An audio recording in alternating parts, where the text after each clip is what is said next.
힘이 되는 귀한 시간 되게 하옵소서. 예수 그리스도의 이름으로 기도드립니다. 아멘. 여러분, 우리 그 봉이 김선달에 대해서 다들 아실 겁니다. 이 사람이 실존하는 인물이었는지 아니면 허구의 인물인지는 정확히는 모르겠습니다. 하지만 고려시대를 배경으로 해서 이 봉이 김선달이라는 사람이 평양 근처에서 희대의 사기꾼으로 이름을 날렸던, 그게 그 얘기를 다들 들어보셨을 겁니다. 대동강물을 팔았대요. 얼마나 말을 잘하면요. 자, 사기꾼. 말을 참 잘하죠. 그런데요, 하나님을 사기꾼 만드는 사람도 있다라는 겁니다. 이게 이 시대의 신앙의 봉이 김선달이에요. 그게 누구냐면 부활을 부정하는 사람들. 그들이 하나님을 사기꾼으로 만드는 사람들입니다. 고린도 교회에 오늘 보니까 그런 사람들이 있었던 것 같습니다. 본문 12절을 보니까요. 고린도 교회는 예수를 믿기는 하는데, 예수님을 믿어요. 성도예요. 그리스도인이에요. 그런데 헬라 사상의 영향을 받아서 부활은 없다라고 주장하는 사람들이 있었다는 겁니다. 이 문제에 대해서 오늘 바울은 그리스도의 부활이 사실이라는 것을, 아니 우리 지난주 15장 1절부터 12절의 말씀으로 우리가 그 사실을, 사도 바울이 증명하는 사실을 우리가 보았습니다. 그리고 오늘 본문에서는 이 예수 그리스도처럼 장차 모든 사람들도 부활의 몸을 입게 될 거다라는 부활 신앙을 이어서 사도 바울은 증거합니다. 바울은 이것을 위해서 부정의 부정이 강한 긍정을 표현하는 방식이죠. 그러한 방식으로 오늘 말씀을 계속 증명하고 있습니다. 제일 먼저 13절을 보니까 죽은 사람의 부활이 없으면 그리스도의 부활도 없을 거다 말합니다. 그런데 우리가 지난주 말씀을 함께 보았듯이 이 고린도전서 15장 1절에서 11절의 말씀이 그렇듯이 예수 그리스도는 분명 부활하셨습니다. 사도 바울은 그 증인으로 무려 500명이 넘는 사람들을 설명을 합니다.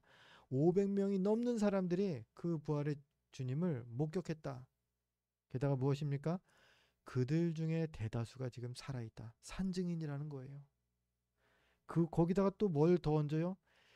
거기다 나도 부활한 주님을 만났어. 그 본인이 직접 얘기하는 거죠. 마치 그거죠. 저자직강. 이거는 이래서 이런 거야 라는 걸 분명하게 증명하는 아주 강한 증거를 그가 제시하는 겁니다. 결국 죽은 사람들도 부활하신 예수님처럼 분명히 부활할 것이다 라는 것입니다. 그것이 20절 고린도전서 15장 20절 그 말씀에도 그 의미가 담겨 있는 거죠. 그러나 이제 그리스도께서 죽은 자 가운데서 다시 살아나사 잠자는 자들의 첫 열매가 되셨도다. 죽은 사람의 부활이 있다. 그 근거가 뭐예요? 그리스도가 부활하셨다라는 거다. 이것이죠. 그리고 두 번째로요, 바울은 죽은 자가 부활한다라는 또 하나의 증거로 복음과 믿음의 확실함을 또 증거로 듭니다. 14절 말씀인데요. 14절 말씀 우리 같이 한번 읽어볼까 합니다. 함께 읽겠습니다. 그리스도께서 만일 다시 살아나지 못하셨으면 우리가 전파하는 것도 헛것이요 또 너희 믿음도 헛것이며.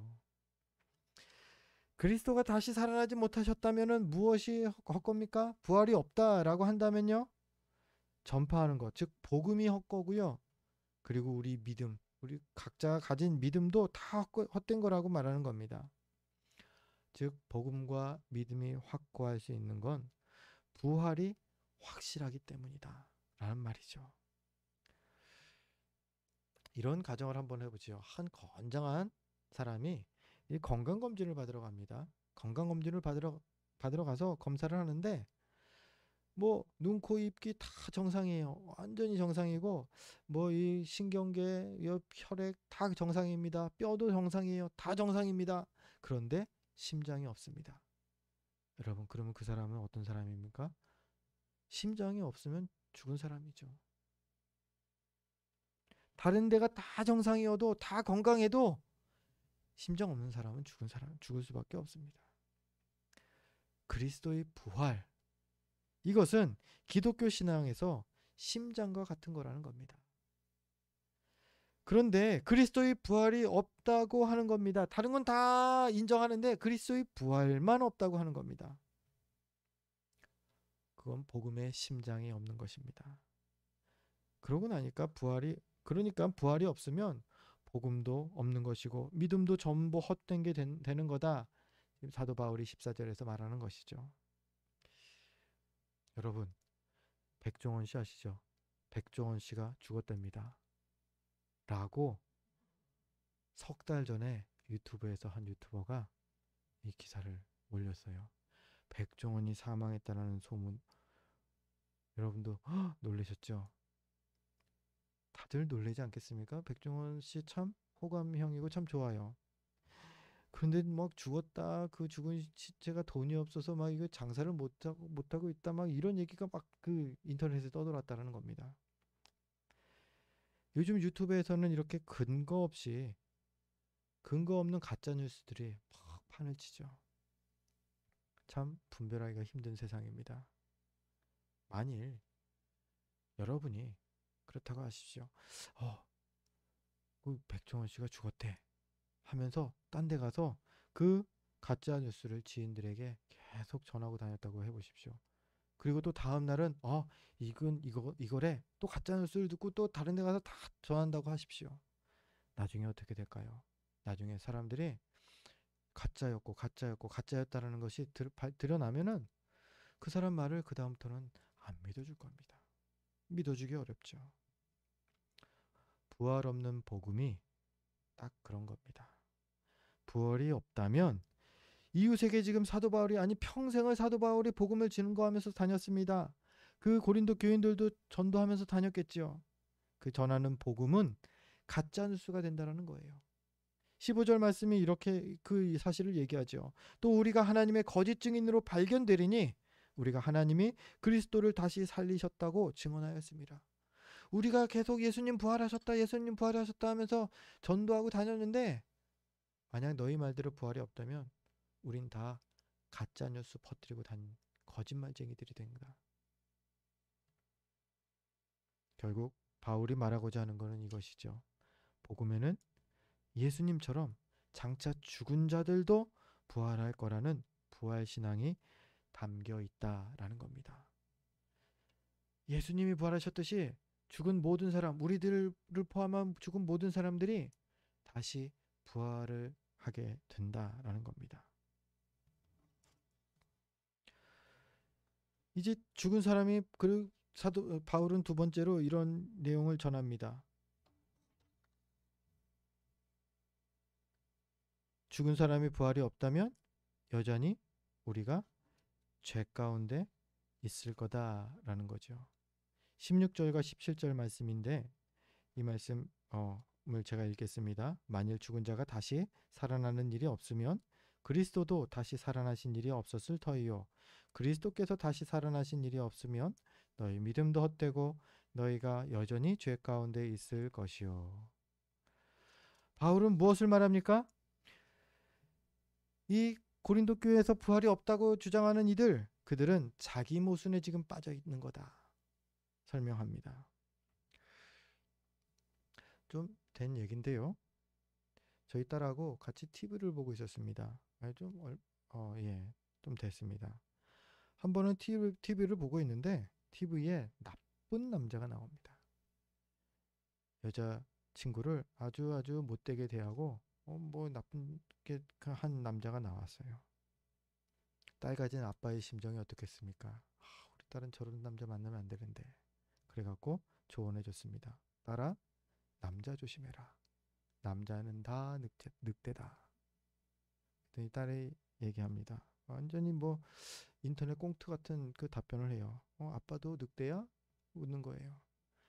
얘기했죠. 당황해서 아빠는 아빠야. 아빠는 아니야.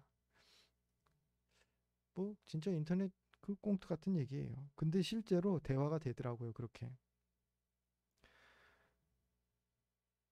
제가 얘기했지만 오류에 빠진 거예요. 내가 하는 말에 나도 포함되는데 나는 빼야 되네요. 이게 무슨 모순된 말입니까? 지금 부활이 없다고 하는 고린도 교회 성도들, 이들이 이 자기 모순에 빠진 겁니다. 이런 것처럼. 그들은 부활은 믿지 않으면서 예수 그리스도를 믿고서 죄사함 받았다라고 말한다라는 거예요. 생각한다라는 거예요. 그럼 그들에게 사도 바울은 그들의 모순을 지금 지적하는 겁니다. 아니야, 너네 틀렸어. 방금 읽어드린 16절과 17절의 그 본문의 그 내용, 사도 바울이 어떻게 논리를 전개하는지 잘 따라와 보세요. 처음에 죽은 자가 다시 살아나는 부활이 없다면 그리스도의 부활도 없는 것이야. 그리스도의 부활이 뭐예요? 그리스도의 부활이라는 것은요, 하나님께서 우리에게 죄사함의 은혜를 베풀 방법을 완성하지 못했다. 부활이 없다라는 건 그 뜻이에요. 죄사함의 은혜를 완성하지 못하셨다라는 뜻이에요. 그래서 결국 사도 바울이 말하는 것이 17절에서 결국 우리는 그렇게 되면 여전히 죄 가운데 있는 존재일 뿐이야. 죄 사함을 받는 은혜를 받지 못하게 된다라는 거예요. 그들은 그냥 예수님만 믿으면 된다라고 하는데 부활이 빠진 것은 마치 심장이 빠진 사람과 같은 그러한 신앙이 된다라는 것이죠. 여전히 죄인. 이게 16절과 17절의 얘기입니다. 그런데 로마서 8장 1절과 2절을 보니까 이렇게 언급하고 있습니다. 우리 이 말씀은 우리 주보를 보면서 같이 함께 읽었으면 합니다. 로마서 8장 1절과 2절 말씀 함께 읽습니다. 그러므로 이제 그리스도 예수 안에 있는 자에게는 결코 정죄함이 없나니 이는 그리스도 예수 안에 있는 생명의 성령의 법이 죄와 사망의 법에서 너를 해방하였음이라. 아멘. 그리스도 예수 안에 있는 우리는 어떻다고 합니까? 더 이상 죄 가운데 있지 않다라고 지금 선언하는 것입니다. 이 말은요, 예수님의 부활과 또 장차 죽은 이들이 부활할 것이다 라는 얘기이기도 합니다. 그런데도 굳이 부활을 부정하는 이들에게 사도 바울은 19절에서 이렇게, 오늘 본문 19절에서 이렇게 말하죠. 만일 그리스도 안에서 우리가 바라는 것이 다만 이 세상의 삶뿐이면 모든 사람 가운데 우리가 더욱 불쌍한 자이리라. 죽은 사람의 부활이 없어서 여전히 죄 가운데 거하게 되고, 죽은 사람의 부활이 없기 때문에 이 세상의 삶만을 아등바등하면서 살아가야 한다면 그리스도인들만큼 불쌍한 사람들이 없다라는 겁니다. 왜 불쌍해서 할까요? 속았으니까요. 영원한 생명 없으니까요. 죄사함의 은혜 없으니까요. 속았죠. 또 이 신앙을 생활하느라고 얼마나 그 시간과 뭐 물질과 여러 가지 수고를 다 드리고 마음고생도 다 합니까? 그 모든 것들 다 낭비이죠. 헛된 낭비가 되는 거죠. 그리고 뭐 다른 사람들 뭐 저기 나가서 막 같이 뭐 모여갖고 술도 마시고 막 하하호 하고 주일날 뭐 가족끼리 여행도 가고 얼마나 즐길 만한 게 많은 세상입니까? 내 인생도 다 못 즐겨서 불쌍하죠. 세상 다른 사람들보다도 부활이 없다면요, 이 세상의 삶만 있다면은 우리들이 제일 불쌍하다는 겁니다. 아니, 여러분 오시면서 보셨죠? 날씨 얼마나 좋습니까? 이런 날은 꽃 구경 가야죠. 지난 주간 그 저희 집 앞에 개나리도 피고요. 목련도 큰 그 잎이 꽃이 폈더라고요.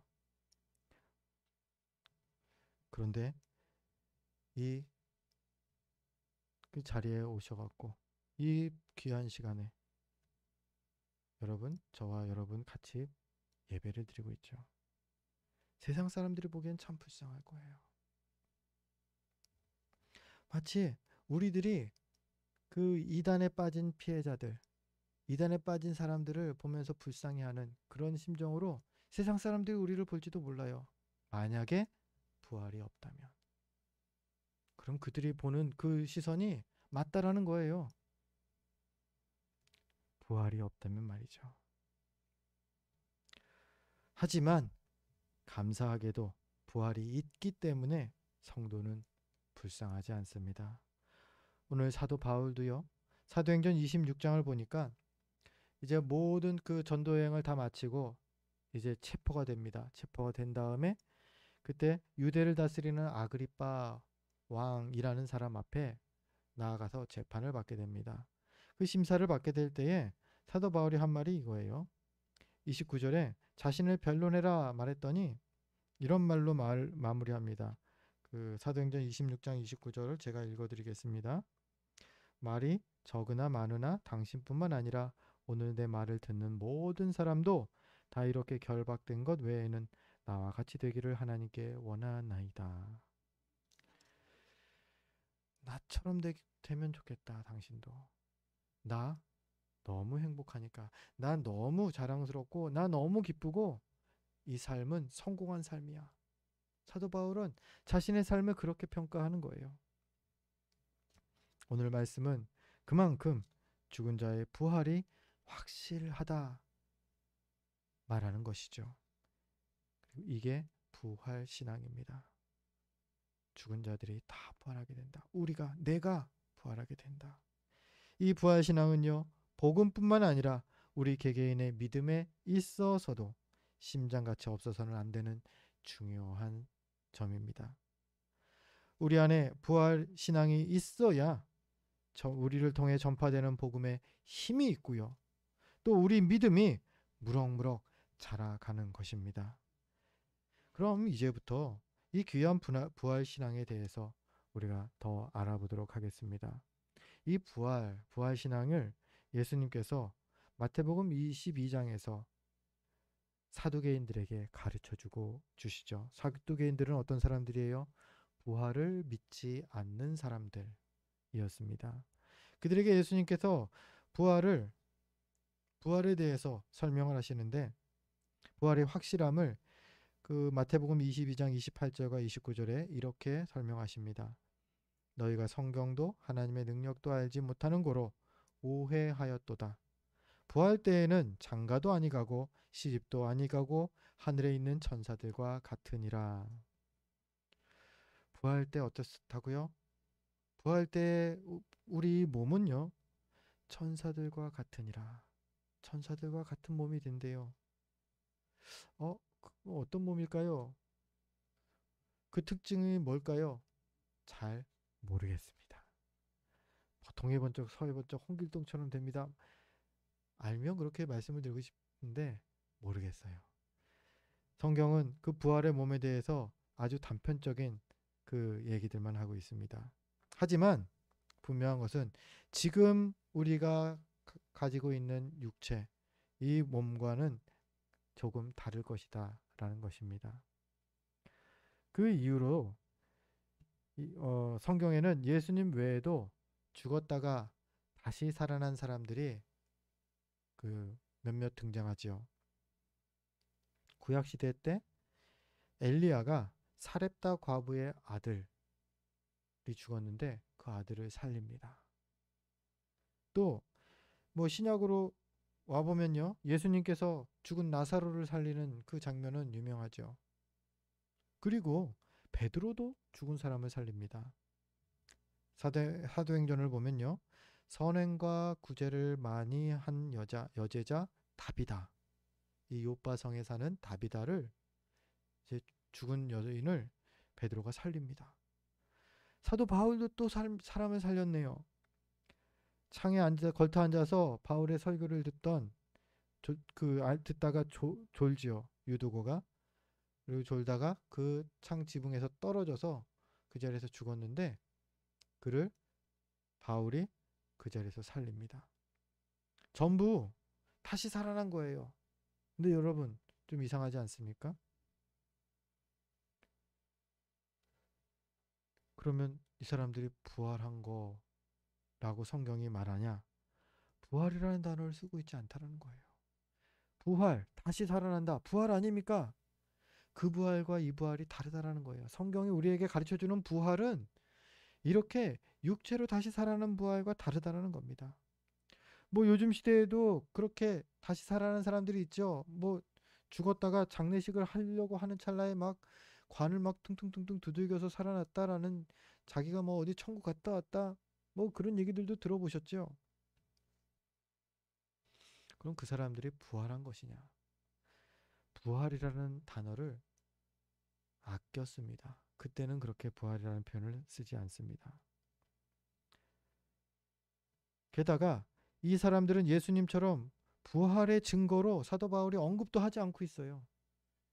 이 사람들처럼 우리가 부활할 거다라는 표현으로 언급하질 않아요. 나사로가 부활했잖아. 우리도 그렇게 부활할 거야. 이런 표현을 안 쓰죠. 왜요?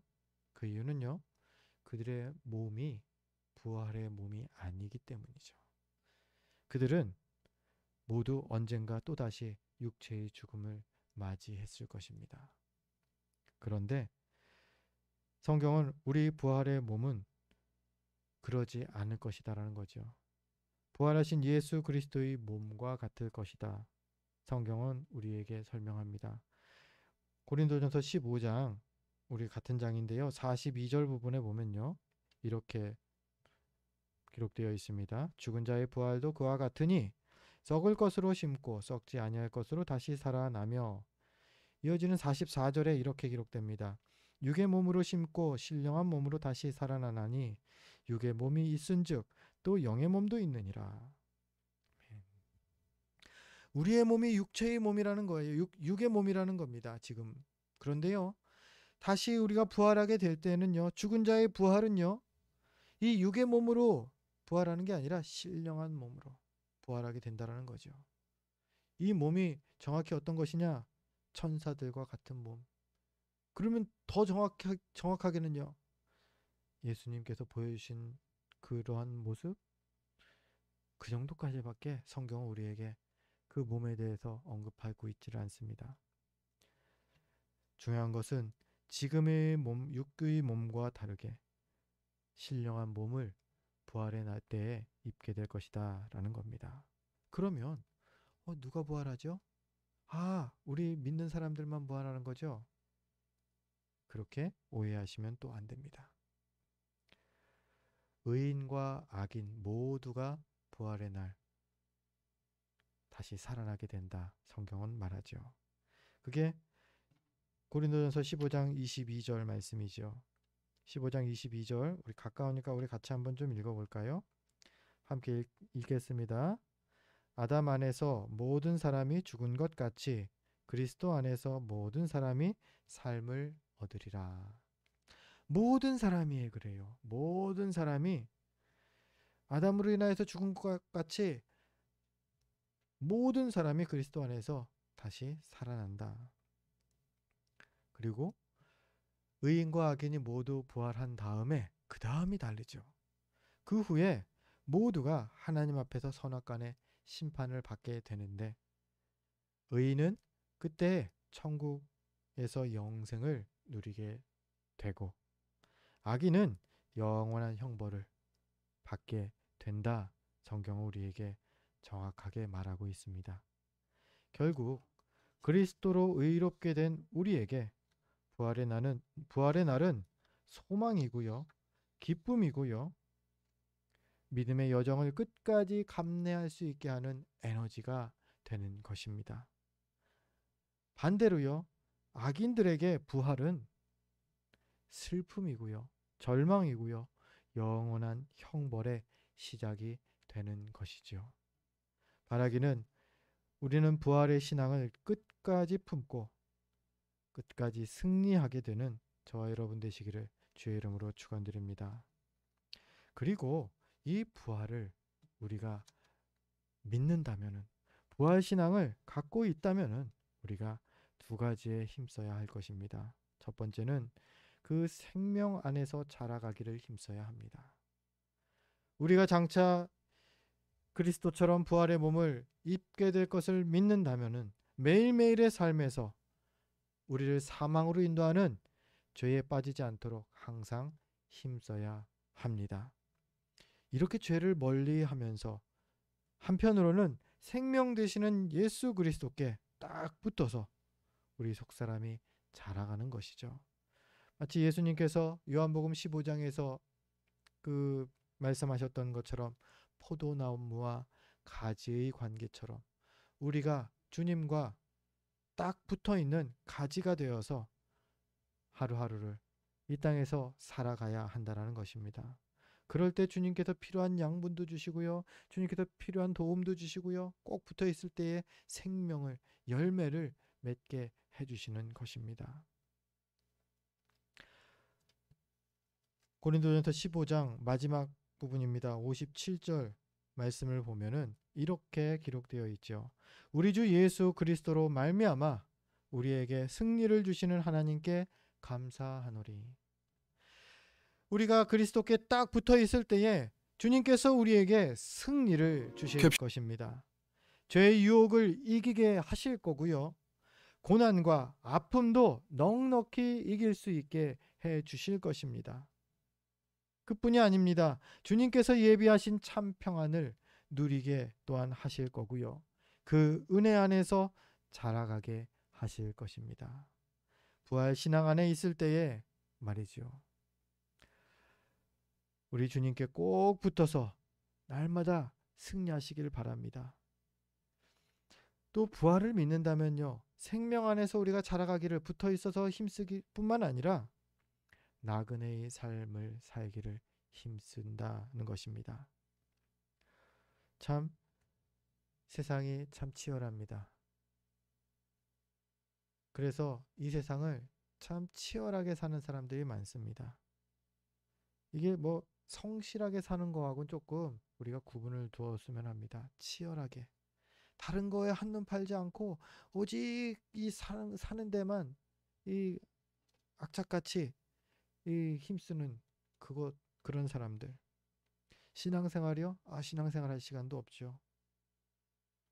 온갖 수단 방법, 뭐 좋은 방법, 나쁜 방법 다 가리지 않고 성공하려고 이 사는 사람들. 그런 사람들이 이 세상에 많이 있죠. 그런 사람들은 마치 오늘만 사는 사람들 같습니다. 마치 부활이 없는 것처럼 사는 사람들인 것이죠. 물론 게으른 것보다는 이 부지런한 게 좋죠. 그런데 지금 그 논하고 있는 그것은 이런 사람들이 왜 그렇게 치열하게 사냐라는 것을 말씀을 좀 나누려고 겁니다. 이유는 그거죠. 세상에 미련이 있으니까요. 세상에 욕심이 있으니까요. 이거 좀 더 해보고 싶다. 이만큼 더 벌어보고 싶다. 이런 집에 살아보고 싶다. 그런데 부활을 믿는다면요. 이 땅에서는 나그네가 되어야 합니다. 잠시 머물지언정, 잠시 있으면서 필요한 것들을 구하고 그 구하기 위해서 수고할지언정 언제든 떠날 준비를 하고 있는 게 나그네인 것입니다. 나그네로 살기 위해서 필요한 게 한 가지 있습니다. 바로 자족하는 마음이죠. 있어서 넉넉하면 감사하고요. 또 부족하면 부족한 대로 뭐 이렇게 살 수 있어서 감사할 수 있는 거. 이게 자족하는 마음이죠. 욕심을 내려놓고 자족하는 마음을 사모하면서 늘 기도하시기 바랍니다. 이 땅에서 잠시 머무는 나그네로 지내면서 길어봐야 100년밖에 안 되지 않습니까? 이 나그네의 삶 동안에 저 하나님 나라에 영원한 하나님 나라에 보물을 쌓아두는 것입니다. 어떤 목사님이 이 우리 짧은 인생과 영원한 삶을 이렇게 비유하면서 이게 설명하는 것을 들었습니다. 긴 밧줄이 있대요. 긴 밧줄이 있는데 그 끝에다가 살짝 빨간색을 살짝 얇게 칠합니다. 자, 그러면서 이 밧줄을 보여줍니다. 사람들에게. 자, 보십시오. 이게 이 색칠된 부분이 인생이고 이 밧줄이 우리가 앞으로 살아갈 삶입니다. 어떤 때에 시간을 투자하겠습니까? 당연히 이 영혼의 삶을 사는 데에 우리가 준비하고 힘써야 되지 않겠습니까? 이 말씀을 정리합니다. 마지막으로 사도 바울이 58절에서 그렇기 때문에 이렇게 살아라 권면하는 내용이 나오는데요. 우리 같이 읽으면서 이 말씀을 믿음으로 받았으면 합니다. 고린도전서 제일 마지막 절인 15장 마지막 절 58절입니다. 15장 58절 우리 같이 읽겠습니다. 그러므로 내 사랑하는 형제들아 견실하며 흔들리지 말고 항상 주의 일에 더욱 힘쓰는 자들이 되라. 이는 너희 수고가 주 안에서 헛되지 않은 줄 알미라. 아멘. 바라기는 이 말씀대로 부활 신앙을 가지시고 견실하시고 흔들리지 마시고 또 항상 주의 일에 힘쓰시기를 바랍니다. 그러할 때에 이 땅에서는 비록 나그네일지언정 주님의 나라에서는 주님의 자녀로서 영원히 주님과 왕노릇하는 영광에 참여하게 된 저와 여러분 될 줄을